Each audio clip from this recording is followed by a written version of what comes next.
and welcome to my channel, and welcome back to my channel if you are new. I'm Johan, and today's going to be a bit of a chatty video. I'm going to talk to you about facial products or facial tools that I will never use on my skin ever again, have used in the past, or just will not entertain them in the first place. There's going to be 5 products, and I'm going to talk to you a few about the ones that I actually do use, which is a very, very small amount. If you found this video helpful, please give it a thumbs up and give it a like, share it with a friend. It really helps my channel. First of all, on the products that I just won't use on my face any longer are facial steamers. I really don't see the point in facial steaming. The whole idea of open and closed pores, we know, is a load of nonsense. Yes, it feels nice probably to clear my sinuses, but for my skin, actually, it doesn't do anything. It's usually followed by extraction if you go to a salon, and facial extraction at home is not something that I really want to do. I get post-inflammatory scars and inflammation if I do that, so I don't want to fiddle with my skin like that anyway. I also don't think that the facial steamers are probably that hygienic, to be honest, because the water that goes through it isn't distilled water usually. It's usually tap water or bottled water, and it's not cleaned properly each time you use it. So I think the actual system and the pipes and things it's going through probably aren't the cleanest. And I also think that actually sometimes the heat that you can get from there could be damaging to your skin, depending on where you place it, how you used it. It's a lack of consistency, because generally at home when you're doing it, you're not a professional. So I don't like to use facial steamers. I think they're a waste of time.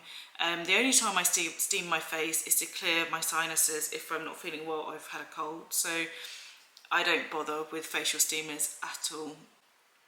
The next thing that I don't use on my skin, or would never, or don't use on my skin anymore, are those kind of microdermabrasion sucking things. They are so dangerous for your skin. Like, I've used it before and had literal bruising on my skin, thinking, oh, this is just part of the process, but actually it's really not. It's blown blood vessels. It's just like having like hickeys all over your face. You have to keep it moving quickly whilst pulling your skin. Again, it's really difficult. And around your eyes, oh my gosh, I've seen people use it around their eyes, and that delicate skin around your eyes, it literally makes my body just like, ugh, it's horrible.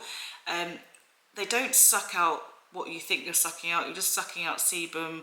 It might give a temporary effect of your pores being smaller, but they will fill up again at the rate of knots if you're oily skinned anyway. So it's not really actually doing that much for your skin, apart from probably damaging your skin and giving you broken capillaries, and nobody wants that. So that is something that I have used in the past, thinking, oh, this is great, all my spots are going, or it's clearing my skin, but actually it's probably doing 100 times more damage, so I don't use those on my skin any longer. Next thing that I have used once, not on my face, but on my body, but I would never even dream about using it on my face, I know lots of people do, is microneedling. I just don't get it. I just don't get it. Why you would use microneedles at home when it's not sterile. Like, you wouldn't tattoo yourself at home. Maybe you would, but I wouldn't. You wouldn't pierce your ear at home. Maybe somebody would, but I wouldn't do that.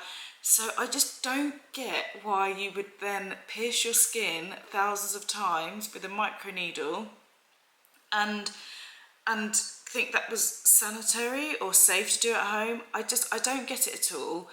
You can clean it with alcohol, but are the things that you've put the alcohol in to clean it, are they sterile too?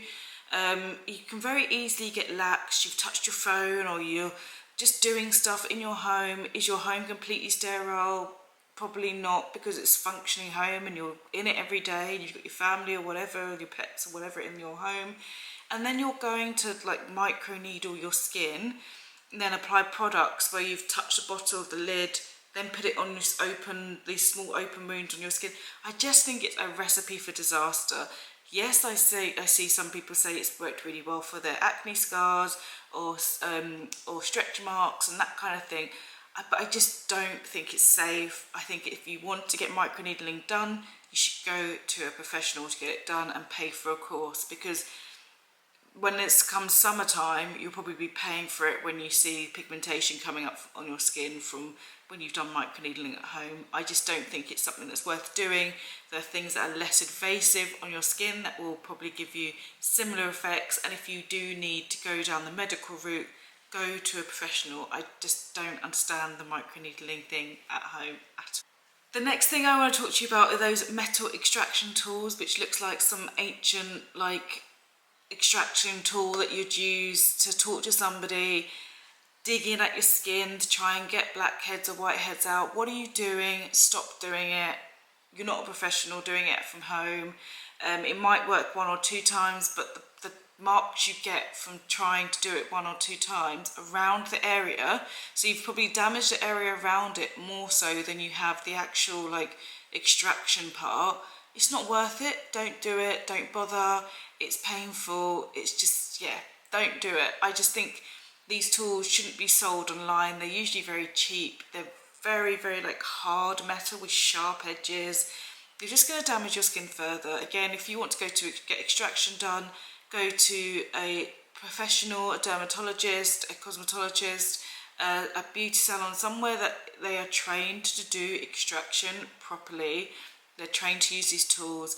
Don't cause more damage to your skin by cutting corners, because you'll be paying for it more in products trying to resolve the issue that you've created yourself. The last thing that I want to talk about is, this is probably my personal preference. I know there are people that do this at home, but for me it has, you know, anywhere where I think I could scar my skin accidentally or anything like that, I just don't want to do it, and that's dermaplaning. I've spoken to my dermatologist about it. She said it's not worth it. People say it makes your products penetrate better on your skin, but the types of products that you're probably using, so the acids, retinols, retinoids, all those kind of things, they're made to penetrate your skin anyway, regardless. So taking a layer of fluff off your skin isn't going to necessarily make it 1,000 times more penetrable into your skin. It's just it's not gonna do what you think it's gonna do. So if you're using it for that reason, I wouldn't bother. If you've got a light layer of hair on your face that bothers you when it hits the sun and stuff like that, I think that's completely different. But if you're doing it for skincare reasons and for skincare penetration, I wouldn't bother, because if you're using skincare that's made to help exfoliate and get to the deeper layers of your skin anyway, they're going to get to the deeper layers of your skin whether you shave your face once a week or once a month or whatever or not. I'm also just really conscious again of the cleanliness of doing it from home, how clean your environment truly is. Although you feel your environment's clean, you still are shaving the skin on your face, how often you're changing your tools, all that kind of stuff. And I'm not saying that people don't do these things properly, but it's just, you can get careless at home. Everybody does. It's like when you're cooking and you lick your finger by accident, and because you're cooking at home, it's for yourself. It becomes that you're in your safe environment, so you are less cautious about the way you do things. So for me, dermaplaning isn't something that I would do at home. But I understand why some people would, at the convenience around it, especially if you do have extra layer of hair on your skin that just doesn't make you feel comfortable and you want to remove. I would probably go to a professional if I was getting it done, or just leave it. I just wouldn't bother. So tools that I will use on my skin regularly or not so regularly, or just when I feel like I want to give myself an extra pamper, gua sha. I will use this on my skin as long as I'm not pulling. I put some oils on, or my usual moisturiser, just to give it some slip. This one I got from Amazon. It's just a stone that I just run across the surface of my skin, just creating a bit of just like breaking down the tense muscles in my jaw. I follow a video on YouTube, and you can really see a difference actually in the puffing of my face before and after when I use this. I don't use it as often as I probably could or should, but I quite enjoy using this when I want to give myself an extra step. And then I also use this massage tool that I got from the Body Shop. It's got these metal balls that spin here, so they move and glide around your face really easily. Again, I would always put something under my skin so I'm not dragging at my skin. It feels really nice because these stay cool. You should clean them after you use them, which I do, but they stay cool on the skin. It feels really nice under the eyes and around the eyes. I use it on my forehead, on my jawline, down my nose, that kind of thing. Just when I've got a bit of tension, it feels really nice in the temples as well of your head. When if you've got a headache, it feels really nice just to do this. I really like these. Other tools I will use on my face, whether you call this a tool or not, a tweezer. Like, I don't get my eyebrows threaded anymore. I've mentioned before that I was getting my eyebrows threaded and I wasn't happy with the shape. I felt like they were getting thinner and looking less natural every time I was going. So I just bought myself a good pair of sharp tweezers, and I do this at home once every few weeks, really. Just take the odd stray hairs away. So this is a tool that I would use on my face. I also have one of those sort of those stretchy wire things which I use on my upper lip. That almost acts like threading. It just pulls the hair from the root. You just put the wire on and twist it and the hair comes off. So this came together with that, or I would just pluck any stray hairs that I felt that I wanted to on my upper lip. And then the last tool that I use are these globes. Let me get them out the packaging. These are, I've mentioned this in my gift guide as well. These are these cooling globes. I bought these from ASOS. They were about £35. I think I got 20% off because I definitely got 20% off. So they were doing a 20% off deal. And they're by Style Pro. They're full of these antifreeze liquid. You put them in your fridge 30 minutes before you want to use them. And they are really cooling. They're really nice on the skin. You can put them in the freezer and they just feel really nice. It's like if you just place them on your forehead, just run it across your face. They feel really, really good. And I use these on my face when I want to depuff or de-stress or just want a bit of relax. Place them on your eyes as well. They feel really, really lovely. So these are the tools that I use on my face. They're all super, super gentle. And the other tools that I use on my face are just my hands, just using pressure points on my hands. There's lots of videos on YouTube for massage therapists just on how to lift and massage your face with your hands and a bit of oil. Lisa Eldridge once did a video on how her grandma used to massage her face every day, and she swears by it on how well she looked and anti-aging it was, and she gave a whole routine on how she does her facial massage.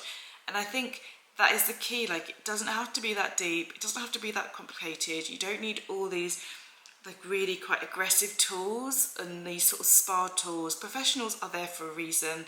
They know what they're doing. They understand your skin and how the skin works and what's good and what's not. Obviously, go by recommendation. There are some really, really good facialists out there, and leave the sort of technical, the intrusive stuff to people that really know what they're doing. And all the nice sort of like relaxing home self-care stuff, like the globes and the massage tools, that kind of thing, and the massage oils on your face, just do that at home and enjoy that time and enjoy your spa time separately, and don't muddy the two.